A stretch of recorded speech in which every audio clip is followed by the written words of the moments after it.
এখন খাবারের রেট কেমন দিচ্ছেন? এই যে 40 টাকা দিয়া 14 বার, 60 টাকা দিয়া 14 বার, 80 টাকা দিয়া 14 বার, 100 টাকা দিয়া 14 বার, 40 টাকা দিয়া 14 বার খাইবো। এখন কি কি খাবার হয় আপনার? মুরগি আছে, ডিম আছে, গরু আছে, মাছ আছে, সবজি আছে। হ্যালো দর্শকবৃন্দু, আমি এই মুহূর্তে রয়েছি ভাইরাল ভাতের হোটেল মিজান ভাইয়ের স্টলে। চলুন মিজানের সাথে আমরা একটু কথা বলবো। আসসালামু আলাইকুম মিজান ভাই। ওয়ালাইকুম সালাম ভাই, কেমন আছেন? আলহামদুলিল্লাহ ভালো ভাইয়া। আচ্ছা, কি অবস্থা এখন? আগের সাথে ভালো না খারাপ? আগের নাই ভাই, এটার কোনো কমতি নাই আল্লাহ বাঁচাইলে। আচ্ছা, এই গজবের কোনো কমতি নাই, দোয়া করেন ইনশাআল্লাহ ইনশাআল্লাহ। এ ভাই কম দামে হদাই বেচলে, হ্যাঁ। আপনি কম দামে যদি খেপ মারেন, রিক্সা দিয়া, সিএনজি দিয়া, ঠেলাগাই দিয়া, ভ্যানগাই দিয়া কম দামে খেপ মারলে আপনার মনে করেন ভেসিন্দারের অভাব নাই। হ্যাঁ, হদাই যদি আপনি কম দামে বেচেন, কাস্টমারের অভাব নাই আল্লাহ বাঁচাইলে এই দেশ। অবশ্যই মানুষে যদি 10 টাকা বাঁচিয়ে নিয়া 10 টাকা ধন্যবাদ কাঁচামরিচ কিনতার এই রইবে, পাগল নিজেরটা বুঝে। মিজান ভাই, আমি রেটটা বুঝতে পারি না আসলে। হ্যাঁ, আবার একটু বলেন তো ঠিক মতো। মুরগি দিয়া 80 টাকা, গরু দিয়া 100 টাকা, মাছ দিয়া 80 টাকা, ডিম দিয়া, মুগ ডাল দিয়া 60 টাকা, হুদা সবজি দিয়া 40 টাকা। 40 টাকা দিয়া 14 বার লইয়া খাইবে, 100 দিয়া 14 বার লইয়া খাইবে, 80 দিয়া 14 বার লইয়া যত ইচ্ছা ভাত খেয়ে নিতে 60 পারবে। টাকা দিও, ভাত ফ্রি। ভাত ফ্রি? গরুর গোস্ত 1 পিসের দাম 100, ভাত ফ্রি। ভাত ফ্রি, আচ্ছা। মুরগি 1 পিসের দাম 80, ভাত ফ্রি। মাছ 1 পিসের দাম 80, ভাত ফ্রি। ডিম একটার দাম 60 টাকা, ভাত ফ্রি। সবজির দাম 40 টাকা, ভাত ফ্রি। ভাতের কোনো হিসাব নাই, সাদা কথা। 14 বার লইয়া খাইবে। নোয়াখালী থেকে মোটরসাইকেল চালাই মিজান সাহেবের সাথে একটু দেখা করতে চাই। সারা দেশে যেভাবে ভাইরাল মিজান হয়েছে, কি বলে তার হোটেলে, ভাতের হোটেলের জনপ্রিয়তা, সাধারণ মানুষ 100 টাকা দিয়ে 1 পিস গরুর মাংস 14 বার লইয়া খাইতেছে। তো এটা একটা ব্যাপক সাড়া ফেলছে।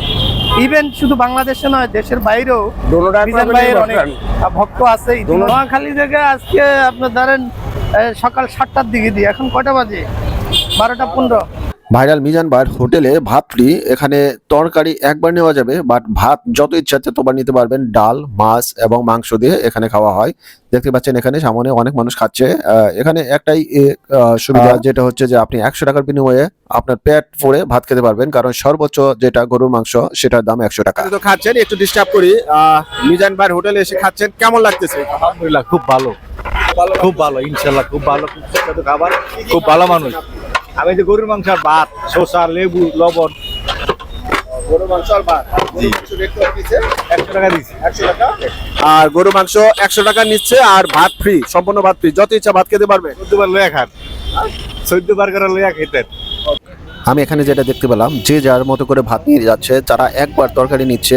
একবার তরকারি নেওয়ার পরে তার যত ভাত লাগতেছে সে তার ইচ্ছা মতো এখান থেকে ভাত নিয়ে খাচ্ছে।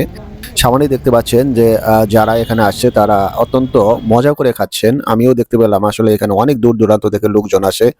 আমি নিজেই দেখতে পেলাম এখানে নোয়াখালী থেকে পর্যন্ত লোক চলে আসছে। প্রিয় দর্শকবৃন্দু, দেখতে পাচ্ছেন এখানে রান্নার প্রস্তুতি চলছে। এখানে মিষ্টি কুমড়া, আলু এবং এখানে সামনেই দেখতে পাচ্ছেন গরুর মাংস দেখতে পাচ্ছেন বালতির মধ্যে রাখা হয়েছে। এছাড়াও এখানে পানি বা এখানে শশাও দেখতে পাচ্ছি। সামনে ভাতের চাল বা রাখা হয়েছে এখানে। আবার সামনে দেখতে পাচ্ছেন এখানে বড় বড় পাতিল রেখে দেওয়া হয়েছে। এখানে গরুর মাংস, ডাল, মাছ এবং ভাত রান্না করা হয়।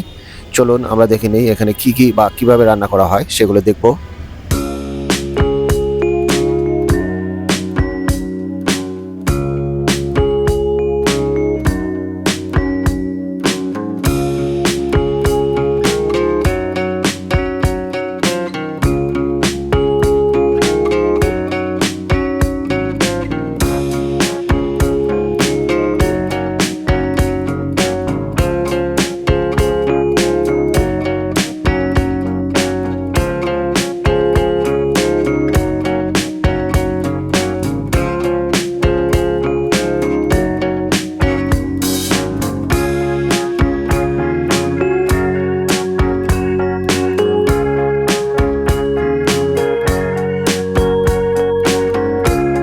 প্রিয় দর্শকবৃন্দু, যারা যারা ভিডিওটি শেষ পর্যন্ত দেখেছেন সবাইকে অনুরোধ করবো সবাই একটু করে লাইক করে কমেন্টস করে যাবেন। আর লাইক দিলে কি হবে বলুন তো, আপনাদের একটা লাইক আমার জন্য অনুপ্রেরণা হয়ে থাকবে।